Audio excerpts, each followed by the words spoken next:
दोस्तों नमस्कार। कैसे हैं आप लोग? कैसा चल रहा है सब? पढ़ाई लिखाई मौज मस्ती आपके रिश्ते नाते? मेरे प्यारे भाई, सीजीएल प्री 2024 प्री और मेंस की जो चैप्टर वाइज सीरीज हमने शुरू की है उसमें आज ज्योमेट्री पढ़ने का वक्त है। ज्योमेट्री में क्योंकि लगभग 109 से 111 सवाल के आसपास टोटल 2024 प्री और मेंस में पूछे हैं, तो मैंने इसको दो हिस्सों में बांटा है। पहला, ट्रायंगल के सारे सवाल एक साथ, और अगली वीडियो में सर्कल के सारे सवाल एक साथ।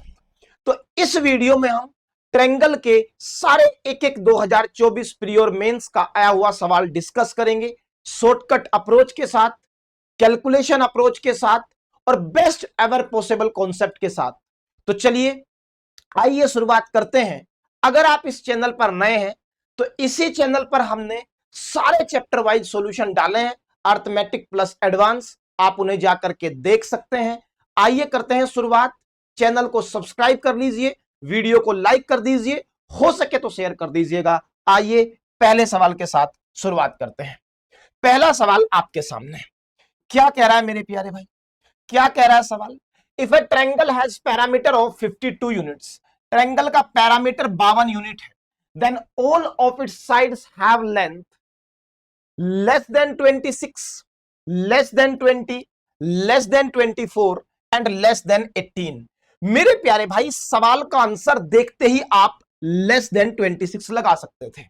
कैसे कैसे मैंने आधी सेकंड में यह आंसर कह दिया? आइए दो तीन कॉन्सेप्ट के बारे में बात कर लेते हैं। मेरे प्यारे भाई, अगर मैं किसी ट्रायंगल की बात करूं, अगर मैं किसी भी ट्रायंगल की बात करूं, मान लेते हैं कि ये आपके साथ एक सामने एक ट्रायंगल है, ये आपके सामने एक ट्रायंगल है। हमने ये ट्रायंगल ले लिया और हमने कहा कि इसकी ये साइड ए है, ये साइड इसकी बी है और ये साइड इसकी सी है। फॉर्मेशन ऑफ ट्रायंगल के अंदर आपने कंडीशन पढ़ी है, किसी भी ट्रायंगल के बनने की क्या शर्त होती है, ये कंडीशन आपने पढ़ी है। और फॉर्मेशन ऑफ ट्रायंगल की कंडीशन क्या थी कि इसकी एक साइड बाकी दो के योग से छोटी होगी, योग से छोटी होगी, बाकी दो के योग से छोटी होगी और अंतर से बड़ी होगी, अंतर से बड़ी होगी। ठीक बी पर भी यही कंडीशन वैलिड थी कि ये ए प्लस सी से छोटी होगी और बड़ी होगी ए माइनस सी से। ए पर भी यही कंडीशन वैलिड थी कि ये छोटी होगी बी प्लस सी से, लेकिन बड़ी होगी इन दोनों के डिफरेंस से। ये बात आप हमेशा से जानते हैं। एक दूसरी बात आप और जानते हैं, और वो दूसरी बात क्या है कि each side of triangle, each side of triangle, each side of triangle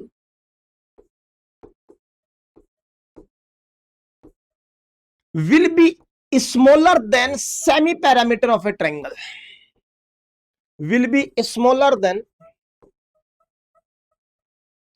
semi parameter of triangle. Parameter के आधे से हमेशा छोटी होगी ट्रायंगल की हर साइड।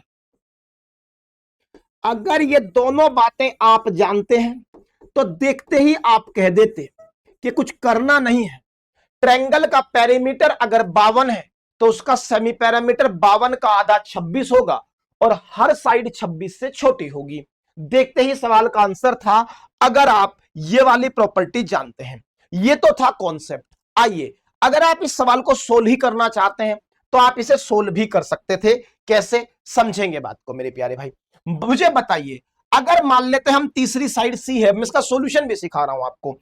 अगर हम तीसरी साइड को सी मान लें तो आप ये कहेंगे कि A plus B, A plus B, A plus B बड़ा होगा सी से। अरे यही तो कंडीशन होती है, third side will always be smaller than the sum of other two side.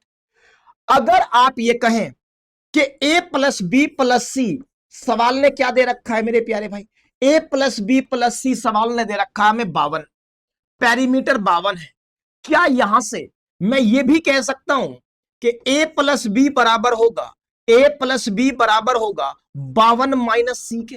अरे 52 माइनस सी के आप कहेंगे जी बिल्कुल कह सकते हो, आप कहेंगे जी ये बिल्कुल कह सकते हो। तो मैंने a प्लस बी की जगह 52 माइनस सी रखा, 52 माइनस सी रखा, जो कि बड़ा होगा किससे, सी से। अगर इस सी को उधर ले जाऊं मेरे प्यारे भाई, अगर इस सी को उधर ले जाऊं तो 52 बड़ा होगा, 52 बड़ा होगा किससे, 2c से। और मेरे भाई ऐसी स्थिति में दो इधर आके भाग हो जाएगा तो सी जो होगा वो छोटा होगा किससे, 26 से। यही बात हम कह रहे हैं कि साइड जो होगी वो 26 से छोटी होगी। मैंने डायरेक्ट रिजल्ट भी आपको बता दिया और इसका पूरा सॉल्यूशन भी आपको बता दिया। यही सवाल सीजीएल प्री 2024 में आया हुआ है। आइए बढ़ते हैं अगले सवाल पर। अगला सवाल क्या कहता है, the point P and S are on the same side of line segment QR such that PQR is 90 degree and SRQ is 90 degree. बहुत ध्यान से मेरी बात सुनेंगे। And PQ is equal to SR, बहुत ध्यान से सुनिए। आइए मेरे भाई पहले एक लाइन सेगमेंट हम ड्रॉ कर लेते हैं। ये एक लाइन सेगमेंट हो गया, ये हमने कहा जी एक लाइन सेगमेंट है। इस लाइन सेगमेंट का नाम, इस लाइन सेगमेंट का नाम हम रख देते हैं QR। इस लाइन सेगमेंट का नाम हम रख देते हैं QR। ये Q पॉइंट है और ये R पॉइंट है। क्या कहता है सवाल, सवाल कहता है P और S इस QR के सेम साइड है, तो हमने ऊपर ले लिए। PQR को भी 90 होना है, SRQ को भी 90 होना है। मेरे भाई जब हम 90 बनाएंगे तो मान लेते हैं एक एक लाइन हम 90 डिग्री पर और खींच लेते हैं।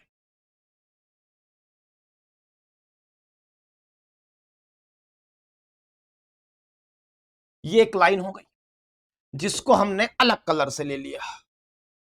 ये एक दूसरी लाइन हो गई मेरे भाई,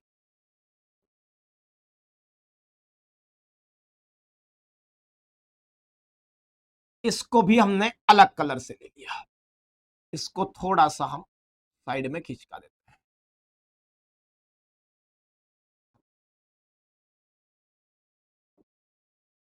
चलिए जी, ये दो लाइन हमने ड्रॉ कर दिया। बहुत ध्यान से सुनिएगा, कह रहा है ये दोनों एंगल, ये दोनों एंगल मेरे प्यारे भाई 90 डिग्री है। ये एंगल भी 90 डिग्री है और ये एंगल भी क्या है, 90 डिग्री है। इसको हमने कह दिया पॉइंट P है और इसको हमने कह दिया ये पॉइंट S है। इसको हमने कह दिया ये पॉइंट P है और इसको हमने कह दिया ये पॉइंट S है। सवाल क्या कह रहा है, PQR 90 है, SRQ 90 है, हमने कह दिया, और PQ बराबर SR है। PQ बराबर SR है, ये दोनों भुजाएं बराबर लेंथ की हैं, ये दोनों भुजाएं बराबर लेंथ की है। तो बताइए क्या होगा। पहला ऑप्शन देख लेते हैं, PQR कॉन्ग्रुएंट होना चाहिए SRQ के। बहुत ध्यान से सुनेंगे, तीन तरीकों से मैंने आपको चीजों को समझाया है। किसी भी ट्रायंगल को कॉन्ग्रुएंट आप SSS से कर सकते हैं, तीनों साइड सेम हो जाए ट्रायंगल तब भी कॉन्ग्रुएंट होगा। आप कह रहे हैं दूसरा तरीका यह है कि साइड दो सेम हो जाए और उनके बीच का एंगल सेम हो जाए, SAS प्रॉपर्टी से भी ट्रायंगल कॉन्ग्रुएंट होगा। तीसरी बात क्या है कि दो एंगल सेम हो जाए और उनके बीच की साइड सेम हो जाए, AAS से भी ट्रायंगल कॉन्ग्रुएंट होगा।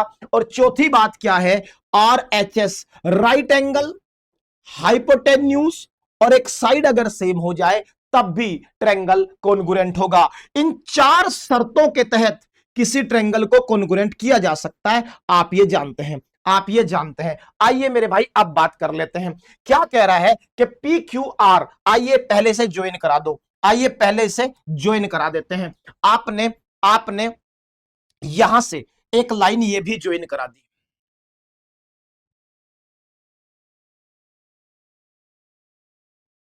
ये आपने एक लाइन ज्वाइन करा दी जिसका कलर हमने ब्लैक ले लिया। यहां से भी आपने एक लाइन ज्वाइन करा दी, यहां से भी आपने एक लाइन ज्वाइन करा दी।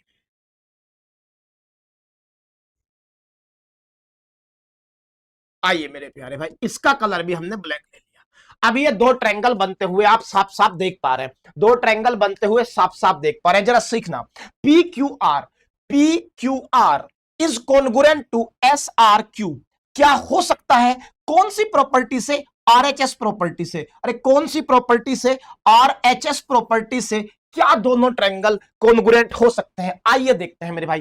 क्या हाइपोटेन्यूज इक्वल है? क्या जब हाइपोटेन्यूज ही इक्वल नहीं है तो आरएचएस की कंडीशन तो यह है कि हाइपोटेन्यूज इक्वल होने चाहिए। कैसे वो कॉन्ग्रुएंट हो जाएंगे? अरे कैसे वो कॉन्ग्रुएंट हो जाएंगे जब हाइपोटेन्यूज इक्वल नहीं है? आइए, कह रहा है P Q R S Q R के कॉन्ग्रुएंट होगा एस ए एस से। एस ए एस का मतलब क्या है? दो साइड बराबर होनी चाहिए और उनके बीच का एंगल बराबर होना चाहिए। मेरे भाई ध्यान से देखो, ये दोनों साइड तो सवाल ने बराबर दी ही है, ये दोनों साइड बराबर दी ही है, और ये वाली साइड दोनों ट्रायंगल के लिए कॉमन है, ये वाली साइड दोनों ट्रायंगल के लिए कॉमन है। तो दो साइड बराबर हो गई है और उनके बीच का एंगल यहां भी 90 है और यहां भी 90 है। तो कौन सी प्रॉपर्टी से ट्रायंगल कॉन्ग्रुएंट हो जाएगा? दो साइड और एक एंगल, दो साइड और एक एंगल, और यही सवाल का आंसर हो गया। अब यह देखना है कि यहां यह भी आंसर पॉसिबल नहीं, इन दोनों में एसएएस लिखा है, इन दोनों में एसएएस लिखा है। अब हमें यह देखना है इसमें से हम सेलेक्ट कौन सा करेंगे। आइए कोरस्पोंडिंग एंगल पर काम और करते हैं। बताइए, यहां 90 डिग्री एंगल क्यू है और यहां 90 डिग्री एंगल आर है, यहां 90 डिग्री एंगल क्यू है और यहां भी 90 डिग्री एंगल क्यू ही दिखा रहा है। कैसे बराबर हो जाएगा? P Q R S Q R नहीं, एस आर क्यू होगा, क्योंकि यहां 90 क्यू था, यहां 90 क्यू था, तो यहां 90 कौन था? आर था। तो बी ऑप्शन भी कैंसिल हो गया और आंसर क्या हो गया? डी। आंसर क्या हो गया? डी। बड़ी आसानी से आपने इस सवाल को कर लिया। आइए मेरे प्यारे भाई आगे बढ़ते हैं, आगे बढ़ते हैं और अगला सवाल देखते हैं। चलिए अगला सवाल क्या है? In a triangle P Q R S is a point on the side Q R. एक ट्रायंगल पी क्यू आर है, एक ट्रायंगल पी क्यू आर है, S is a side on the side Q R. चलिए पहले triangle draw कर लेते हैं, पहले हम एक ट्रायंगल ड्रॉ कर लेते हैं। आपने कहा जी पहले एक ट्रायंगल जब हमने ड्रॉ किया तो ये एक ट्रायंगल हो गया, ये एक ट्रायंगल हो गया। S is a point on the side Q R such that, इसको हमने कहा पी क्यू आर, इसको हमने कहा P Q R. S is a point on Q R, S एक पॉइंट है क्यू आर पर, एस एक पॉइंट हम ले लेते हैं क्यू आर, एस एक पॉइंट हमने ले लिया किस पर? क्यू आर पर। Which of the following option is true? कौन कौन सा ऑप्शन ट्रू होगा? आइए मेरे भाई, P S square plus P R square, ये हमने एक लाइन खींच दी पीएस, ये हमने एक लाइन खींच दी पीएस। बहुत ध्यान से देखना, बहुत ध्यान से देखना। क्या कह रहा है सवाल? कह रहा है P S square plus P R square, R S ये परपेंडिकुलर है, ये 90 डिग्री है। आइए मेरे भाई बहुत बढ़िया। क्या कह रहा है? P S plus P R square बराबर P Q square plus Q R square. ये सवाल भी सीजीएल प्री 2024 का सवाल है। और अगर आप मेरी बात मान लें, सबसे आसान करने का तरीका आपको बता रहा हूं मेरे प्यारे भाई। इस ट्रायंगल को अगर मैं इक्विलेटरल मान लूं, क्या मान लूं? इक्विलेटरल मान लूं, तो आप कहेंगे कि ये चार, ये चार और ये भी चार, और इक्विलेटरल ट्रायंगल में जो 90 डिग्री पर एल्टीट्यूड होता है वो सामने वाली साइड को बराबर भी डिवाइड करता है। सामने वाली साइड को किससे डिवाइड करता है? बराबर डिवाइड करता है। तो फिर ये दो हो गया, अरे ये क्या हो गया? दो हो गया, और ये भी क्या हो गया? दो हो गया, ये भी क्या हो गया? दो हो गया। अब जिस भी इक्वेशन में ये वैल्यू रखने से सेटिस्फाई हो जाएगी वही मेरा आंसर हो जाएगा। आइए देख लेते हैं। पीएस की लंबाई है, पीएस की लंबाई है, पीएस की लंबाई हमें निकालनी पड़ेगी, पीएस की लंबाई हमें निकालनी पड़ेगी। तो मुझे बताइए पीएस की लंबाई क्या हाइट ऑफ इक्विलेटरल ट्रायंगल हो जाएगी? क्या हाइट ऑफ इक्विलेटरल ट्रायंगल हो जाएगी? और वो कितनी होती है? √3/2a, √3/2a। ए कितना है? हमने 4 माना है, तो हाइट हो गई 2√3। ये भी हम निकाल लाए और ये हो गई 2√3। जो भी ऑप्शन सेटिस्फाई कर जाए वही मेरा आंसर है। पीएस का स्क्वायर 2√3 का स्क्वायर जब करोगे तो 12 होगा। पी आर का स्क्वायर, पी आर का स्क्वायर कितना होगा भाई? 16।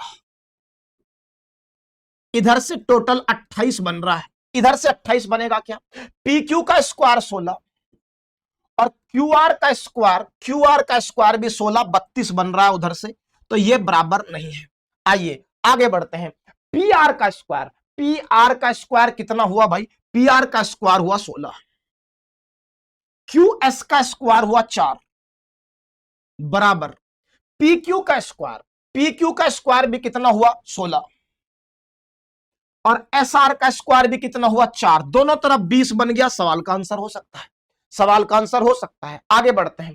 पी क्यू का स्क्वायर कितना दिख रहा है 16, पी आर का स्क्वायर भी दिख रहा है 16, 32 बन गया। बराबर क्यू एस का स्क्वायर दिख रहा है 4 और एस आर का स्क्वायर भी दिख रहा है 4, कभी 32 8 के बराबर नहीं होगा, आंसर नहीं हो सकता। पीएस की वैल्यू वापस से देखिए, इसका स्क्वायर होगा 12 प्लस क्यूएस की वैल्यू है 4 बराबर पी क्यू का स्क्वायर हो गया 16 और पी आर का स्क्वायर हो गया 16, 32 बराबर 16 भी नहीं हो सकता। सवाल का आंसर क्या हो गया, बी हो गया। मैंने कुछ नहीं किया, ट्रायंगल को इक्विलेटरल अज्यूम कर दिया। उसकी एक प्रॉपर्टी है कि सामने वाले ट्रायंगल पर जब 90 डिग्री बनाएगा तो उसको 2 बराबर हिस्सों में बांटेगा, और यही सवाल का आंसर हो गया। आइए आगे बढ़ते हैं अगले सवाल की तरफ।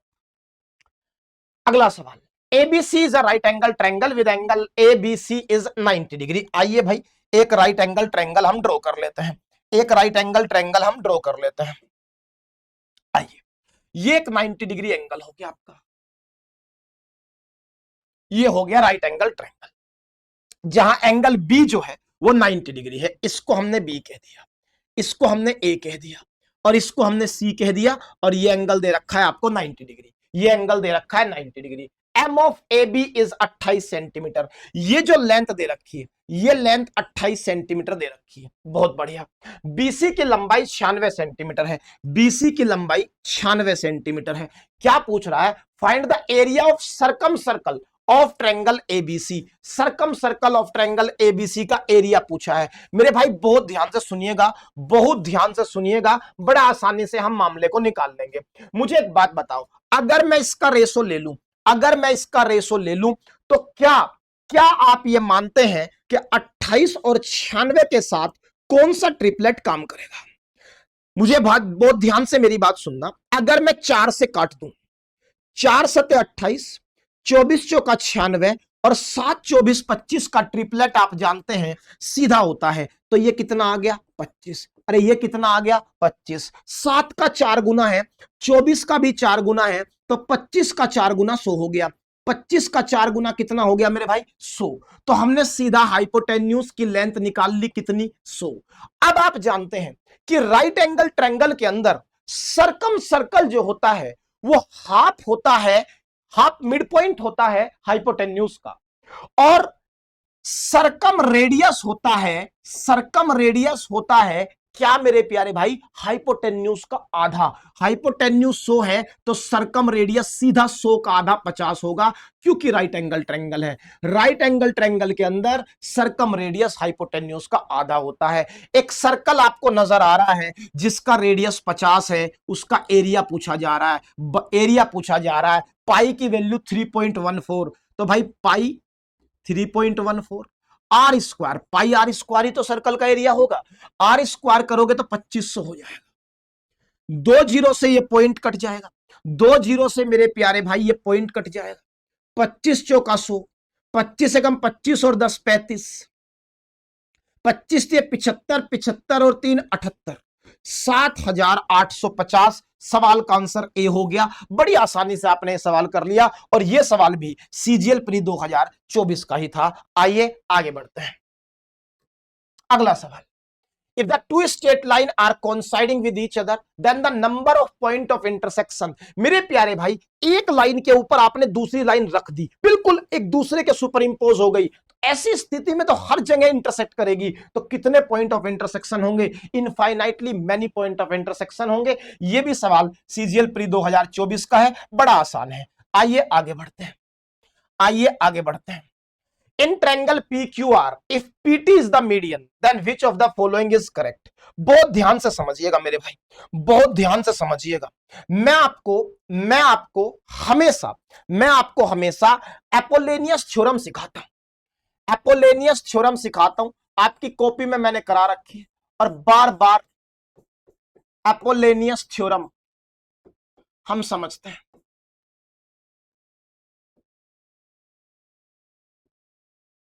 अपोलोनियस थ्योरम में मैंने आपको क्या पढ़ाया, देखना डायरेक्ट वो थ्योरम ही पूछी गई है क्या?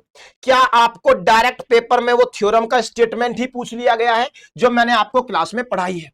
अपोलोनियस थ्योरम क्या कहती है ये आपका एक ट्रायंगल हो गया एबीसी, ये आपका एक ट्रायंगल हो गया एबीसी।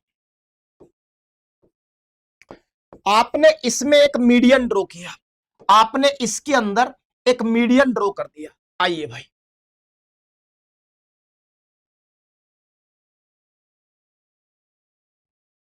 ये एक मीडियन है, आपने एक मीडियन ये ड्रॉ कर दिया। क्योंकि ये मीडियन है, हमने माना कि ये पॉइंट डी हो गया और इसने से बराबर हिस्सों में बांट दिया। मैंने कहा कि जब भी अपोलोनियस थ्योरम लगती है तो कैसे लगती है, हम जानते हैं A B square plus A C square बराबर, क्या सिखाया था मैंने, twice of A D square plus कोई भी वैल्यू आप ले लो, बीडी ले लो या डीसी ले लो, बीडी स्क्वायर। यही क्या थी, अपोलोनियस थ्योरम थी। यही क्या थी, अपोलोनियस थ्योरम। आप इसे ऐसे भी लिख सकते हैं, ट्वाइस ऑफ एडी स्क्वायर, क्योंकि बीडी तो बराबर है डीसी के, तो आप डीसी का स्क्वायर ले लो। यही अपोलोनियस थ्योरम हमने सीखी है। आइए, वही कह रहा है कि इस केस में पीटी मीडियन है, तो यहां डी की जगह सवाल अब टी दिखा रहा है। डी की जगह सवाल ने क्या लिया है, डी की जगह सवाल ने टी लिया है, ए की जगह सवाल ने पी लिया है, और बी की जगह सवाल ने क्यू लिया है, और सी की जगह सवाल ने आर लिया है। आइए मेरे भाई, अब ये थ्योरम क्या बनेगी, दो आना चाहिए राइट साइड में, यहां तो दो नहीं है, प्लस आना चाहिए बीच में, यहां दो तो है माइनस है, यहां दो ही नहीं है, तो सवाल का आंसर क्या हो गया, बी हो गया। P Q square plus P square is equal to twice of PT square plus QT square. तो सीधा अपोलोनियस थ्योरम का स्टेटमेंट पेपर में पूछा गया है। सारे थ्योरम मैंने आपको पेपर में पढ़ाई है, आपकी कॉपी को देख लीजिए। मैंने आपको स्टेवर्स थ्योरम पढ़ाई है, मैंने आपको अपोलोनियस थ्योरम पढ़ाई है, सारी चीजें हमने पढ़ रखी हैं। सीधा स्टेटमेंट पूछा गया है। आइए आगे बढ़ते हैं अगले सवाल की तरफ। क्या कह रहा है, in a right angle triangle ABC angle C 90 degree है। आइए मेरे भाई, एंगल सी बराबर 90 डिग्री है। एंगल सी क्या है, 90 डिग्री। आइए, एक ट्रायंगल है एबीसी जिसमें एंगल सी को 90 डिग्री माना गया है। ये हो गया आपका ट्रायंगल एबीसी, ये हो गया आपका ट्रायंगल एबीसी, ये ट्रायंगल आपका एबीसी है। किसको 90 माना है, सी को 90 माना है। तो ऐसी स्थिति में हमें सी को ही 90 लेना होगा, सी को ही 90 लेना होगा। सी को ही हमने 90 ले लिया, ये सी हो गया और ये भी हो गया, बहुत बढ़िया।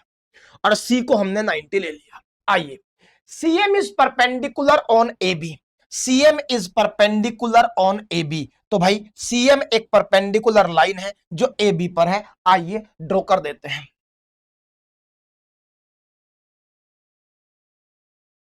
ये हो गई सीएम, ये हो गई सीएम। हमने कहा ये एक लाइन हो गई जो परपेंडिकुलर हो गई किस पे, ए बी पर। चलिए जी, इफ ए बी बराबर 18, डायमेंशन आपको इनकी दी गई है, ए बी की लंबाई 18 दी गई है मेरे भाई। ये पूरी लेंथ जो है 18 है, ये पूरी लेंथ क्या है, 18 है। बीएम की लंबाई 6 है, बीएम की लंबाई मेरे प्यारे भाई 6 है, बीएम की लंबाई 6 है। अगर बीएम की लंबाई 6 हो गई, अगर बीएम की लंबाई 6 हो गई, तो क्या इसकी लंबाई 12 हो गई, क्या इसकी लंबाई 12 हो गई। बहुत ध्यान से सुनना, find the length of CM. मेरे प्यारे भाई बहुत ध्यान से सुनना, ये जो फिगर आपके सामने बन गई, जब भी एक परपेंडिकुलर हाइपोटेन्यूज पर ड्रॉ किया जाता है, कहां से ड्रॉ किया जाता है, राइट एंगल से। मैं आपको यहां से हमेशा 4-5 रिजल्ट पढ़ाता हूं, वो आपके बोर्ड पर फिर लिख दे रहा हूं। अगर ये तस्वीर कभी भी बनती है, मैंने आपको 5 रिजल्ट पढ़ाए हैं, फिर बोर्ड पर लिख रहा हूं। मैंने आपको क्या पढ़ाया कि भाई ऐसी स्थिति में पहला रिजल्ट याद रखेंगे, ए सी स्क्वायर बराबर होता है, ए सी स्क्वायर बराबर होता है एम इंटू ए बी। आइए, बात क्लियर है। दूसरे केस में मैंने आपको यह भी पढ़ाया है, दूसरे केस में मैंने आपको यह भी पढ़ाया है कि सी बी स्क्वायर बराबर होगा M B into A C, छोटे वाली लेंथ और complete length, complete length. Clear, क्योंकि मैंने वो result A B C D पर पढ़ा है, बस यहां मैं ए बी सी एम पर लिख दे रहा हूं इन्हें। तीसरी बात हमने क्या पढ़ाई, अरे तीसरी बात हमने क्या पढ़ाई है, तीसरी बात हमने पढ़ाई है कि सीएम स्क्वायर बराबर होगा, सीएम स्क्वायर बराबर होगा M into M B, M into M B. चौथी बात मेरे भाई मैंने क्या पढ़ाई है, चौथी बात क्या पढ़ाई है, चौथी बात पढ़ाई है कि सीएम एक तरीके से और निकल सकता है। क्या? Perpendicular into base upon hypotenuse, मतलब AC into CB upon upon upon hypotenuse AB। पांचवी बात मैंने क्या पढ़ाई है? पांचवी बात मैंने क्या पढ़ाई है? पांचवी बात मैंने आपकी कॉपी में पढ़ाई है, AM अपॉन MB बराबर होगा AC square upon CB square के। AC square upon CB square के। ये 5 रिजल्ट मैंने आपको सीधे तौर पर पढ़ा रखे हैं। हमेशा इस सवाल में 5 बातें याद रखेंगे। हमेशा ही सवाल में आता है। जिस CHSL 2024 प्री की सीरीज हम सोल्व कर रहे हैं लाइव इसी चैनल पर, उसमें हर शिफ्ट में यहां से एक सवाल है। अब मुझे बताना, क्या ये सवाल डायरेक्ट प्रॉपर्टी नंबर 3 पर नहीं है? क्या ये सवाल डायरेक्ट प्रॉपर्टी नंबर 3 पर नहीं है? आप कहेंगे जी बिल्कुल है। तो लगा दीजिए सीधी प्रॉपर्टी नंबर 3। तो CM स्क्वायर क्या होगा? अरे CM स्क्वायर क्या हुआ? बराबर दोनों की गुणा तो 12 गुणा 6 का अंडर रूट, 12 गुणा 6। CM स्क्वायर 12 गुणा 6, तो CM कितना आया? अरे CM कितना आया? Under root of 72, under root of 72, under root of 72। 72 को लिखा जा सकता है 36 गुना 2, और 36 का अंडर रूट हुआ 6, तो रूट 72 का मतलब 6 रूट 2 हो गया, और यही सवाल का आंसर आ गया 6 रूट 2। ए सवाल का आंसर हो गया। आइए मेरे भाई, पांचों रिजल्ट बेहद इंपॉर्टेंट है, बार बार मैं आपको बताता हूं। आइए आगे बढ़िए। अगला सवाल क्या है? The side BC of triangle ABC is produced to a point D। The side BC of triangle ABC is produced to a point D। आइए मेरे भाई, ट्रायंगल ABC बना लेते हैं। ट्रायंगल ABC हम बना लेते हैं। ये आपका एक ट्रायंगल हो गया ABC।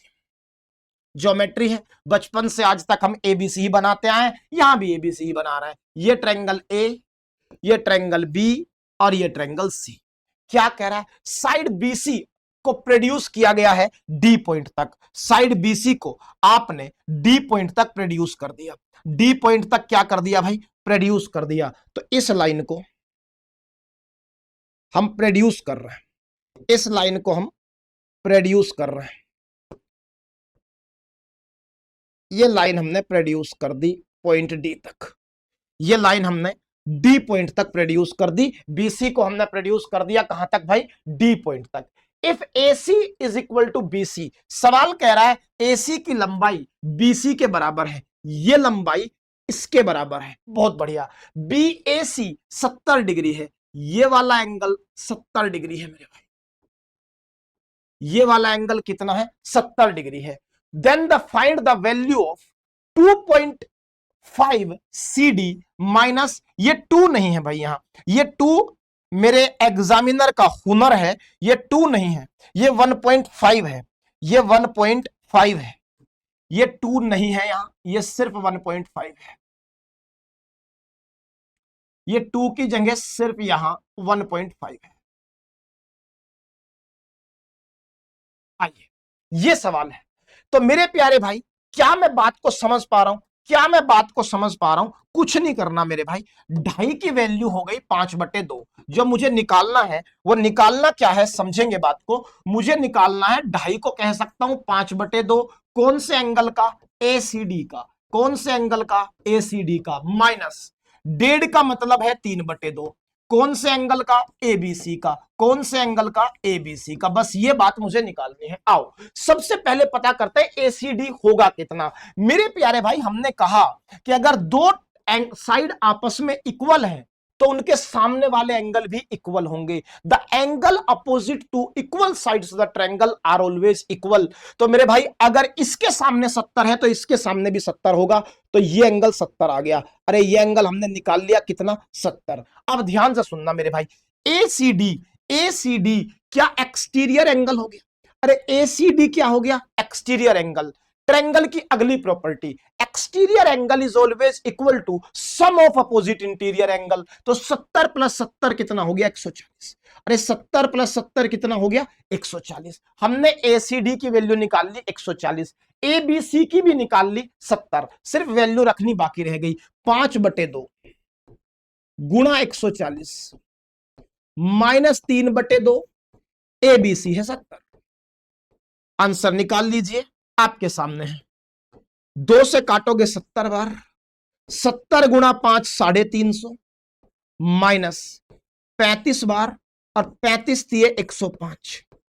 तो यहां से जो आंसर आएगा, यहां से जो आंसर आएगा वो 245 आएगा और सवाल का आंसर ए हो जाएगा। सवाल का आंसर ए हो जाएगा। 350 माइनस 105 कितना होगा? 245। यही आपको इस सवाल में करना था। बड़ा आसान सवाल है, सीजीएल प्री 2024 का ये भी सवाल है। आइए बढ़ते हैं आगे, अगले सवाल की तरफ आगे बढ़ेंगे।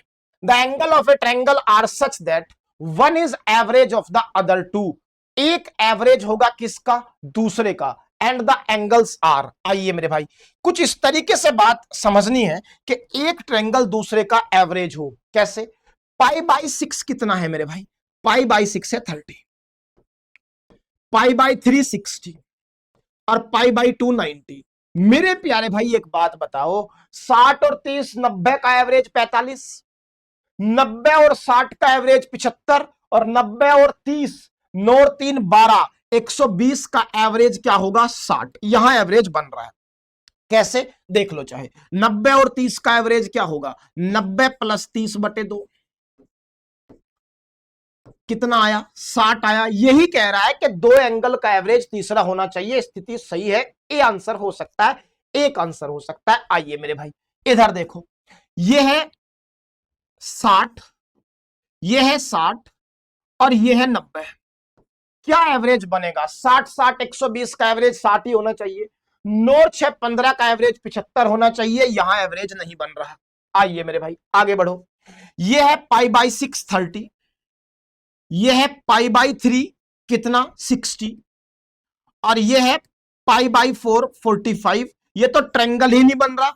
एवरेज बनने की तो बात ही छोड़ दो, ये तो ट्रायंगल ही नहीं बन रहा। इसके तीनों एंगल का सम तो 180 ही नहीं हुआ, तो एवरेज की बात तो चेक करना भी बेईमानी है। ये हो गया 90, ये हो गया 90 और ये हो गया 60। क्या एवरेज कभी बनेगा? बिल्कुल नहीं। 180 यहीं पे पूरा हो गया, तो ट्रायंगल बनना ही बेईमानी नजर आ रहा है। तो आंसर क्या हो गया भाई? पहला आंसर हो गया। और पहला किस में नजर आ रहा था? डी में नजर आ रहा था। बड़ी आसानी से हमने इसको सोल्व कर लिया। आइए आगे बढ़िए अगले सवाल की तरफ।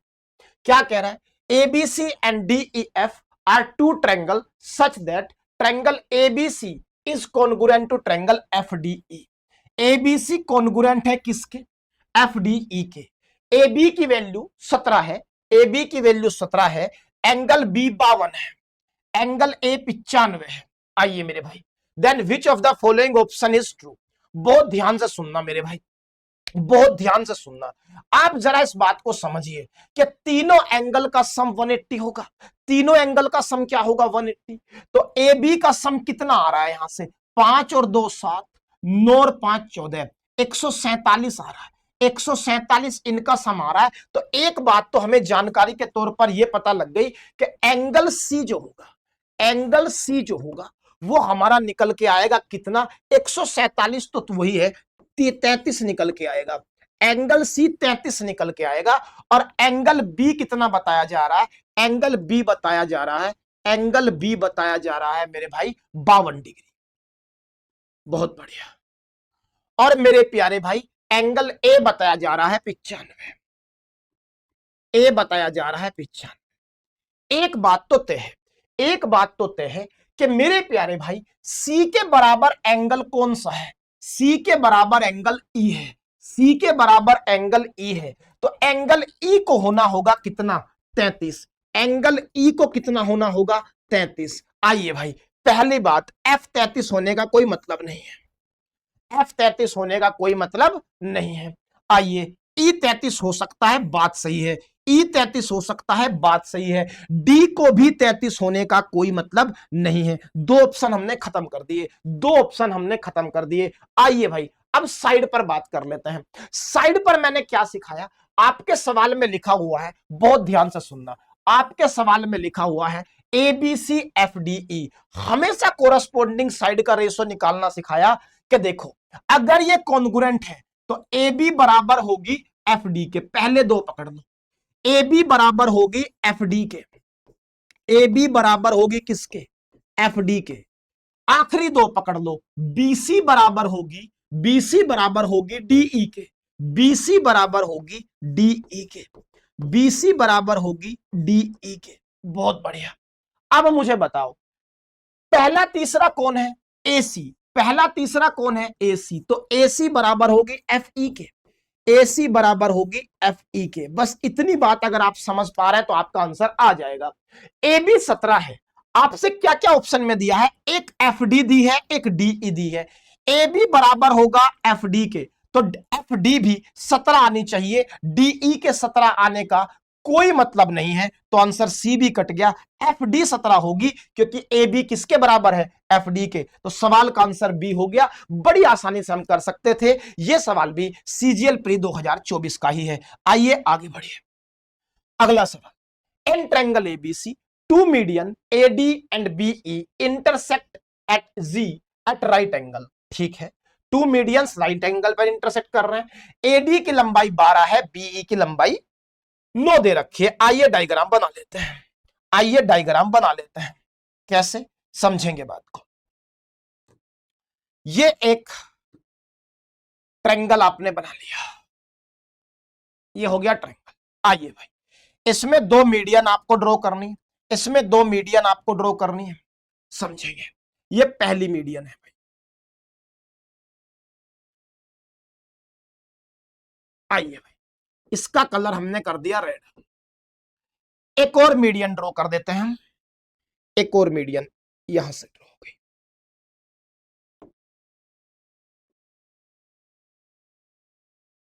ये दूसरी मीडियन, इसका कलर भी हमने कर दिया रेड। अब सवाल ध्यान से समझना क्या कह रहा है। इसके दो मीडियन है, एक मीडियन AD हो गया, ये मीडियन AD है। मीडियन है तो बराबर हिस्सों में बांटेगा। दूसरा मीडियन आपका BE है, ये पॉइंट हमने B लिया, ये E हो गया, और क्योंकि मीडियन है उसको भी बराबर हिस्सों में बांटेगा। बहुत बढ़िया। AD इंटरसेक्ट किस पे कर रहे हैं? G पे। मेरे भाई जहां मीडियन इंटरसेक्ट करते हैं उसे सेंट्रोइड कहते हैं। उसे क्या कहते हैं? सेंट्रोइड कहते हैं। तो ये पॉइंट हो गया G। क्या कह रहा है? AD बराबर 12 है, AD बराबर 12 है।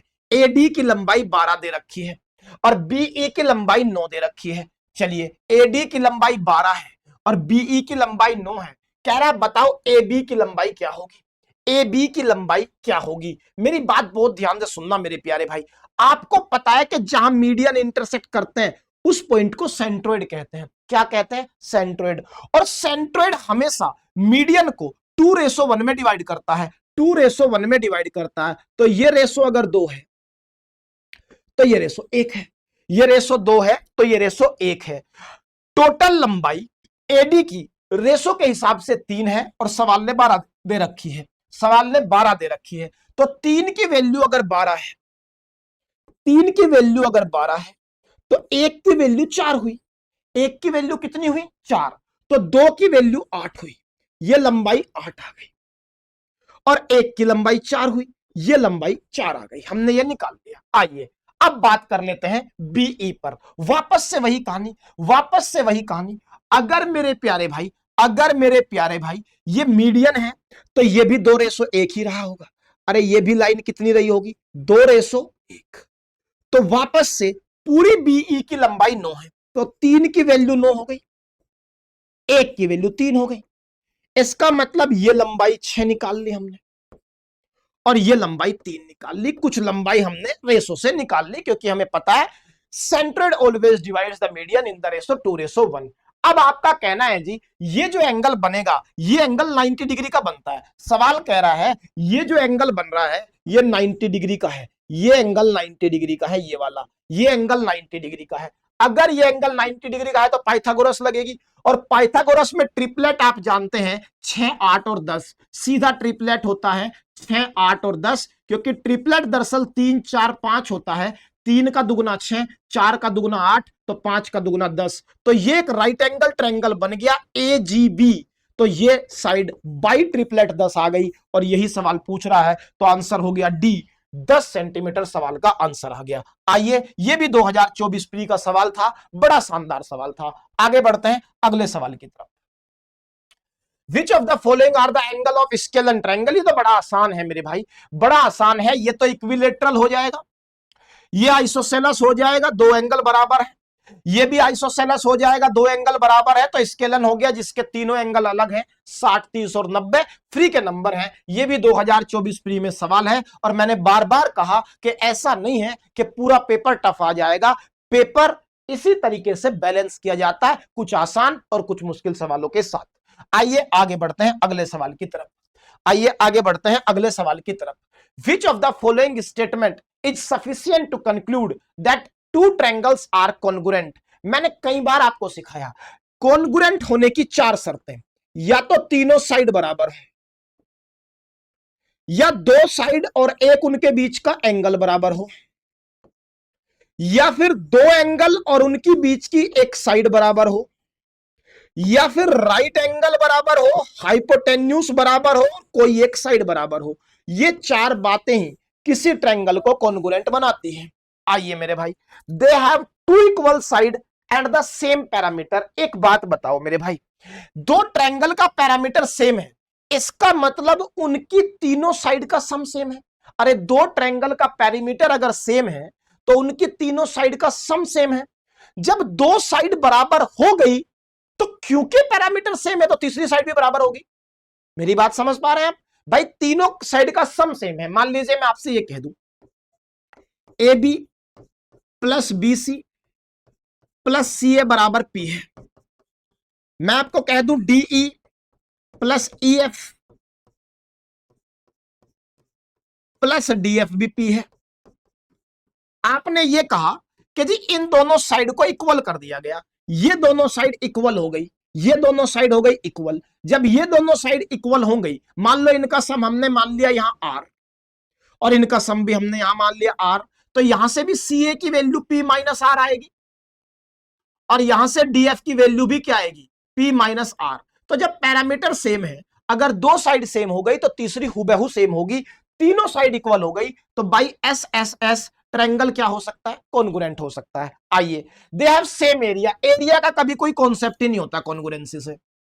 One side one angle of both the triangle, एक साइड एक एंगल नहीं, या तो दो एंगल एक साइड या दो साइड एक angle. They have same base, base और हाइट का कोई कॉन्सेप्ट ही नहीं है, तो सवाल का आंसर ए हो गया। बड़ी आसानी से आपने ये भी बता दिया। आइए आगे बढ़ते हैं। P Q R are the three angles of a triangle, किसी ट्रायंगल के तीन एंगल है P Q R. If P minus Q 20 है, क्यू माइनस आर 26 है, देन पी की वैल्यू क्या होगी? मेरे भाई बड़ा आसान मामला है, इस बात को समझो आप कि P माइनस क्यू 20 है, इसका मतलब P से 20 डिग्री छोटा है Q, P से 20 डिग्री छोटा है Q, और Q माइनस R 26 है, इसका मतलब R 26 डिग्री Q से छोटा है। आइए मेरे भाई, ये वैल्यूज P की दे रखी है।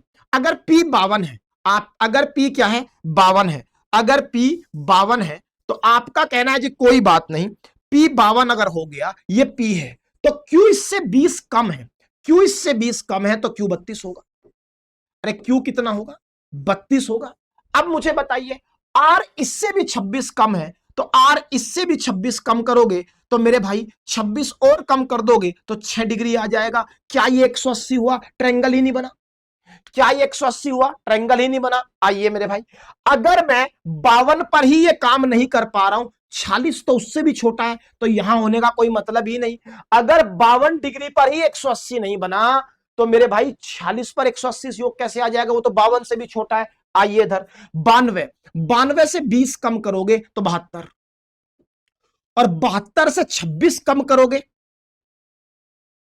26 कम करोगे मेरे भाई तो 46। अरे बोलो कोई दिक्कत है क्या? अब जरा देखना, 6 2 8 और 2 10, 9 7 16 और 4 20 और 1 21, यहां तो टोटल सम 210 आ रहा है, टोटल सम 210 आ रहा है। अब ध्यान से देखना, 82 में से अगर 20 कम करोगे तो 62, और इसमें से 26 और कम करोगे, 26 और कम करोगे तो 6 यहां बचेगा, यहां 5 36 बचेगा। देखना 6 2 8 और 2 10, 6 3 8 और 9 17 और 1 18, सम 180, ट्रायंगल बन गया। तो आंसर क्या आ गया? डी। बड़ी आसानी से, कोई कॉन्सेप्ट नहीं लगाना, सीधे ऑप्शन से सवाल उड़ा दो, इससे ज्यादा कुछ नहीं। सीजीएल प्री 2024 का सवाल है। आइए आगे बढ़िए, आइए आगे बढ़िए, क्या कहता है सवाल? सवाल कहता है the two triangle ABC and DEF, दो ट्रायंगल दिए हैं एबीसी और डीईएफ, कह रहा है ए बी बराबर एफ डी है। ए बी बराबर किसके है भाई? एफ डी के। ए बी बराबर किसके है? एफ डी के। चलिए, एंगल ए बराबर एंगल डी है, the two triangle are congruent by S A S criteria if. बहुत ध्यान से सुनना मेरे भाई, बहुत ध्यान से मेरी बात सुनना। एस ए एस मतलब दो साइड बराबर होनी चाहिए और एक एंगल बराबर होना चाहिए। आइए जरा इसको बना लेते हैं, जरा इसको बना के बेहतर मैं आपको समझा पाऊंगा, डायग्राम बना लेते हैं।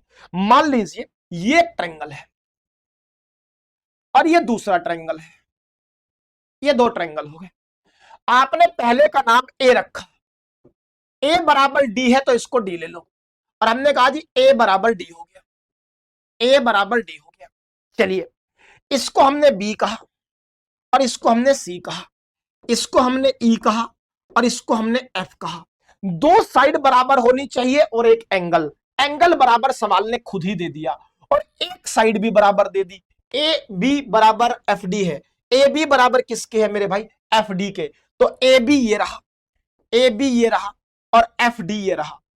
बहुत ध्यान से देखना मेरे भाई, साइड वही दो लेनी है जो एंगल बनाती हो। अब बताओ इस डी एंगल को और कौन बताएगा? ये दोनों साइड ही तो बनाएगी, अरे तभी तो ये एंगल बनेगा ए और डी। अगर दोनों साइड लोगे तो AC बराबर होना चाहिए किसके? DE के। AC बराबर होना चाहिए किसके? DE के। सवाल का आंसर डी हो गया। बड़ा आसान प्रॉपर्टी पर सीधा कॉन्ग्रुएंसी से सवाल है, और इस बार कॉन्ग्रुएंसी से प्रॉपर्टीज को लेकर के डायरेक्ट थ्योरेटिकल सवाल पेपर में बहुत पूछे गए हैं। दो तीन तो मैंने ही करा दिए। देखो सीधा न्यूमेरिकल क्वेश्चन नहीं पूछ रहा, सीधा प्रॉपर्टी को लेकर ही कॉन्ग्रुएंसी के सवाल पूछा जा रहा है। आइए आगे बढ़ेंगे, आगे बढ़ेंगे।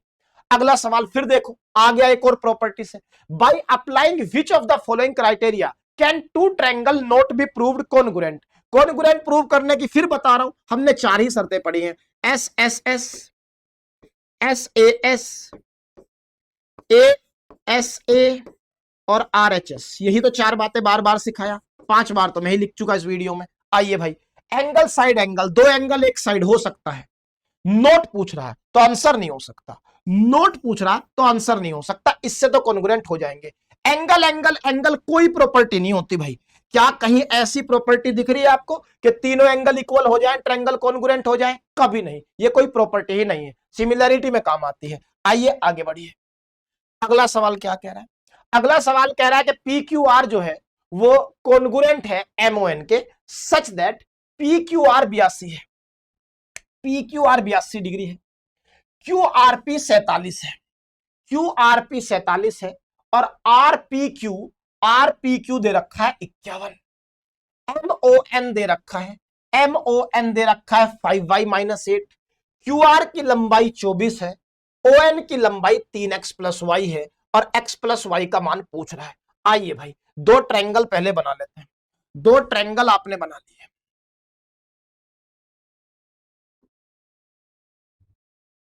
आइए ये दो ट्रायंगल आपने बना लिए मेरे भाई। बहुत ध्यान से सुनना मेरी बात, बहुत ध्यान से सुनना मेरी बात मेरे भाई। एंगल, इसका ट्रायंगल का नाम आपने पी क्यू आर रख दिया,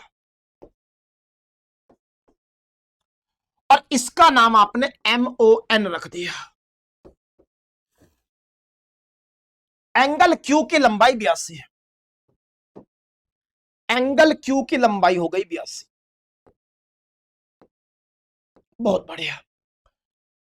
एंगल आर की लंबाई 47, ये 47। मेरे प्यारे भाई, ट्रायंगल के तीनों एंगल का सम क्योंकि 180 होना है, और आर पी क्यू की लंबाई 51 भी दे दी, सब कुछ इसी ने दे दिया, तीनों एंगल दे दिए। चलो, उसके बाद वो क्या कह रहा है? उसके बाद वो कह रहा है एम ओ एन की लंबाई 5y-8 है। M O N, angle M O N, ये वाला जो एंगल है, ये वाला जो एंगल है, इसका मेजरमेंट दे दिया 5y-8, 5y-8 दे दिया एम ओ एन का मेजरमेंट। और आप जानते हैं कि अगर ये दोनों ट्रायंगल आपस में कॉन्ग्रुएंट हैं तो एंगल क्यू बराबर होगा किसके? एंगल ओ के। तो सबसे पहले यहां से y की वैल्यू निकाल लो, सबसे पहले क्या निकाल लो? y की वैल्यू। आओ कैसे, आओ मेरे भाई, ये कितना दे रखा है, ये दे रखा है 82 और एंगल ओ है 5y माइनस 8। ये 8 इधर जाके प्लस होगा 90 हो जाएगा और जब 90 हो जाएगा तो y आ जाएगा 18। y की वैल्यू हमने यहां से 18 निकाली, y की वैल्यू हमने यहां से 18 निकाल ली। तो इसका आंसर 14 और 16 नहीं हो सकता क्योंकि अभी तो x उसमें कुछ जुड़ना है, तो आंसर 18 से बड़ा ही आएगा। आइए मेरे भाई, अब क्या कह रहा है अगला हिस्सा, अगला सवाल का हिस्सा कह रहा है, अगला सवाल का हिस्सा कह रहा है कि क्यूआर की लंबाई 24 है, क्यूआर की लंबाई 24 है, ये जो लंबाई है ये 24 है, बहुत बढ़िया। और ON की लंबाई है 3x प्लस वाई, ON की लंबाई है 3x प्लस वाई। अगर ये दोनों ट्रायंगल कॉन्ग्रुएंट है तो P के सामने वाली साइड 24, M के सामने वाली साइड 3x प्लस वाई, इन दोनों को भी आपस में बराबर होना होगा। तो भाई QR बराबर होगा ON के, QR बराबर किसके होगा, ON के। क्लियर बात है, QR ON के बराबर होगा। QR मेरे भाई 24 है और ON है 3x प्लस वाई, y की वैल्यू हम निकाल चुके हैं 18। मेरे भाई 18 इधर आके माइनस होगा तो 6 बचेगा और 6 3 को भाग करेगा तो x 2 हो जाएगा। अरे x कितना हो जाएगा, 2। कह रहा है x प्लस वाई, 18 और 2 20। सवाल का आंसर डी हो गया। सीजीएल प्री 2024 का ही ये सवाल है, सीधा कॉन्ग्रुएंसी पर सवाल है। आइए आगे बढ़ते हैं, आइए आगे बढ़ते हैं। क्या कहता है, in triangle P Q R M N and S are the mid point of side P Q P R and Q S. P Q P R and Q S के मिड पॉइंट दे रखे। Area of triangle P Q R 46 है। What is the area of quadrilateral M N R Q. आओ भाई देख लेते हैं, आओ भाई देख लेते हैं। मिड पॉइंट थ्योरम पर सीधा सवाल नजर आ रहा है। ये आपने एक ट्रायंगल बना दिया, ये आपने एक ट्रायंगल बना दिया। इस ट्रायंगल के मिड पॉइंट आप कह रहे हैं, मान लो ये ट्रायंगल पी है, क्यू है और आर है। ये वो ट्रायंगल है जिसके बारे में बात हो रही है। कह रहा है M N and S, M दे रखा है, एन दे रखा है, एस दे रखा है। मिड पॉइंट है पी क्यू पी आर और क्यू आर का, पी क्यू पी आर और क्यू आर का। एम है पी क्यू का मिड पॉइंट, ये पॉइंट एम है। पी आर का मिड पॉइंट दे रखा है एन, पी आर का मिड पॉइंट दे रखा है मेरे भाई एन, और क्यू आर का मिड पॉइंट दे रखा है एस, क्यू आर का मिड पॉइंट दे रखा है एस। चलिए, area of triangle P Q R 46 centimetre square है। Area of triangle P Q R कितना दे दिया भाई, 46 दे दिया। इस पूरे ट्रायंगल का एरिया आपने 46 सेंटीमीटर स्क्वायर दे दिया पी क्यू आर का, बहुत बढ़िया।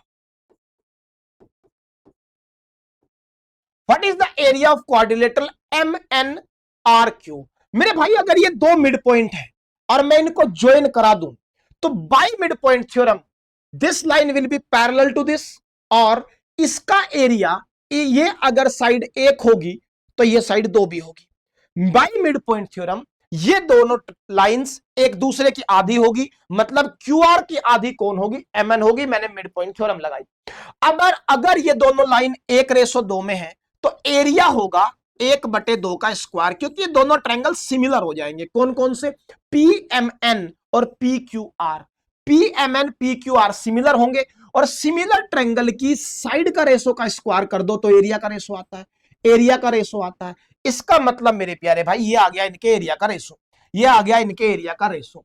अगर ये मेरे भाई पी एम एन का एरिया है तो ये पूरे पी क्यू आर का एरिया है, ये पूरे पी क्यू आर का एरिया है।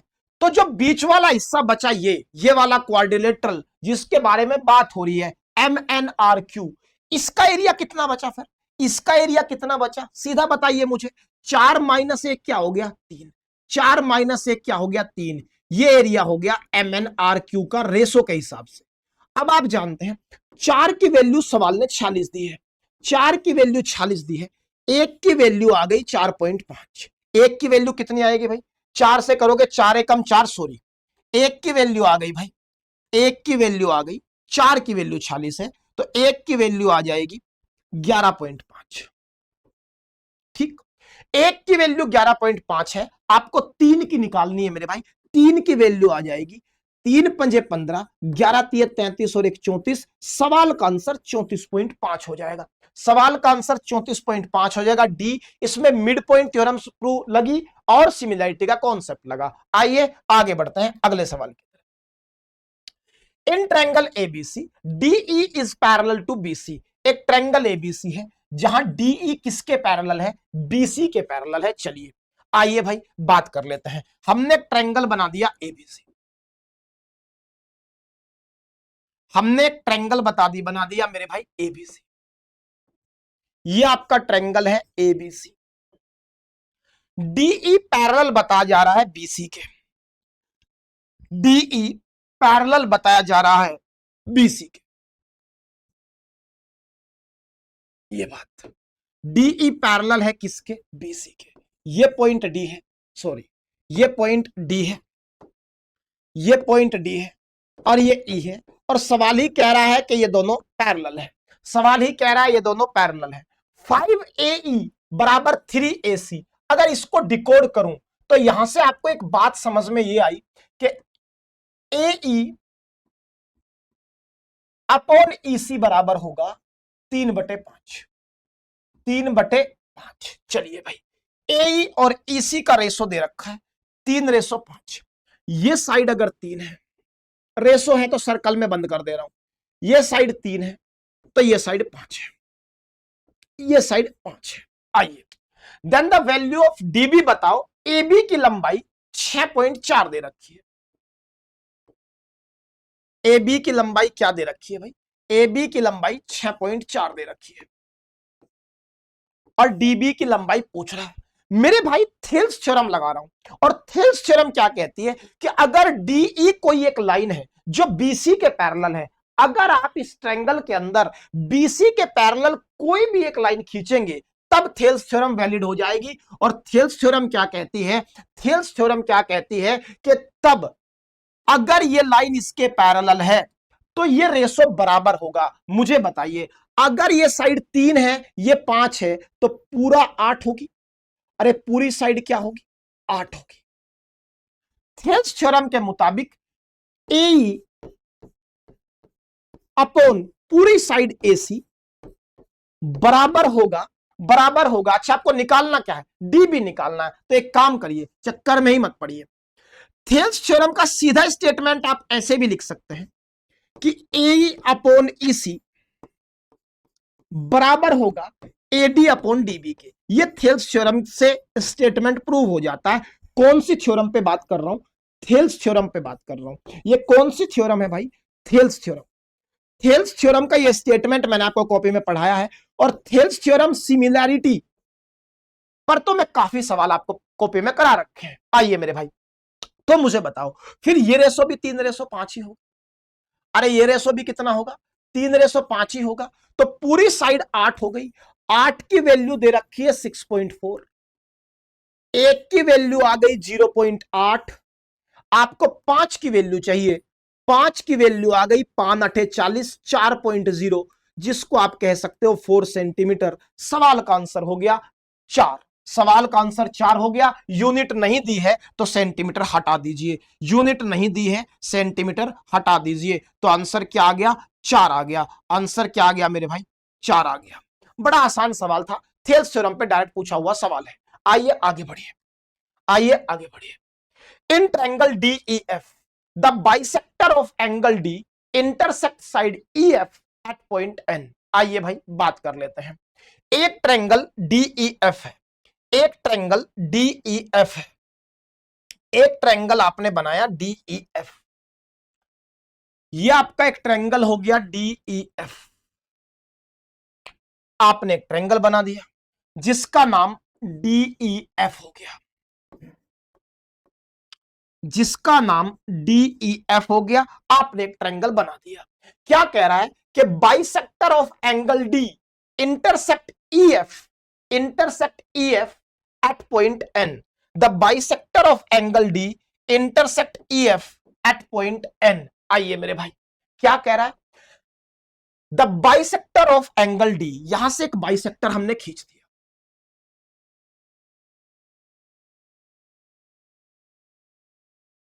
ये आपका एक बाइसेक्टर हमने खींच दिया। ये एक बाइसेक्टर है जिसका हम कलर चेंज कर दे रहे हैं, ब्लू कर दिया। हमने कहा ये एक बाइसेक्टर है, और क्योंकि ये बाइसेक्टर है एंगल डी का, तो ये दोनों एंगल आपस में बराबर होंगे। ये दोनों एंगल आपस में क्या होंगे? बराबर होंगे। ये पॉइंट एन पर इंटरसेक्ट करता है, ये पॉइंट एन पर इंटरसेक्ट करता है। अगर डीई की लंबाई, अगर डीई की लंबाई 36 है, डीई की लंबाई कितनी दे दी? 36 दे दी। डीएफ की लंबाई 40 है, डीएफ की लंबाई कितनी है मेरे भाई? डीएफ की लंबाई 40 है। ईएफ की लंबाई 38 है, ईएफ की लंबाई 38 है। आइए, कह रहा है कि लेंथ ऑफ एनएफ बताइए, लेंथ ऑफ एनएफ बताइए। मेरे प्यारे भाई, मैंने आपको इंटीरियर एंगल बाइसेक्टर थ्योरम पढ़ाई है। क्या पढ़ाई है? Interior angle bisector theorem. याद करिए हमने वहां क्या पढ़ा है? इंटीरियर एंगल बाइसेक्टर थ्योरम हमने पढ़ी है।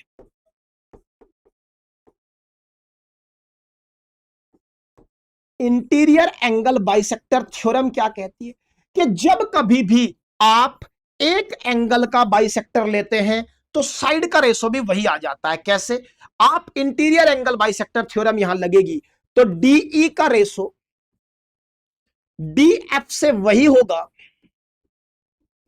जो ईएन का रेशो एनएफ से होगा। जो ईएन का रेशो किससे होगा मेरे भाई? एनएफ से होगा। जो ईएन का रेशो किससे होगा? एनएफ से होगा। यह है इंटीरियर एंगल बाइसेक्टर थ्योरम।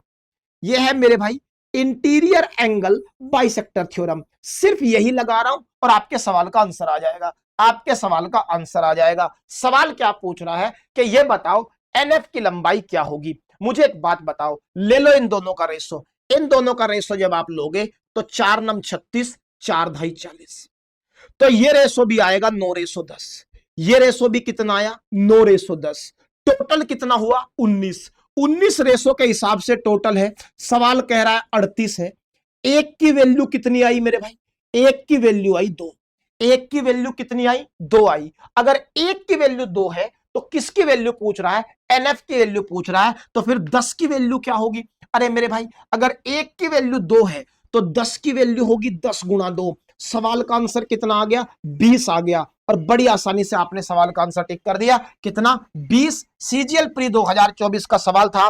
किस पर पूछा गया है? इंटीरियर एंगल बाइसेक्टर थ्योरम पर। मैं ट्रायंगल के भी 2 हिस्से कर देता हूं।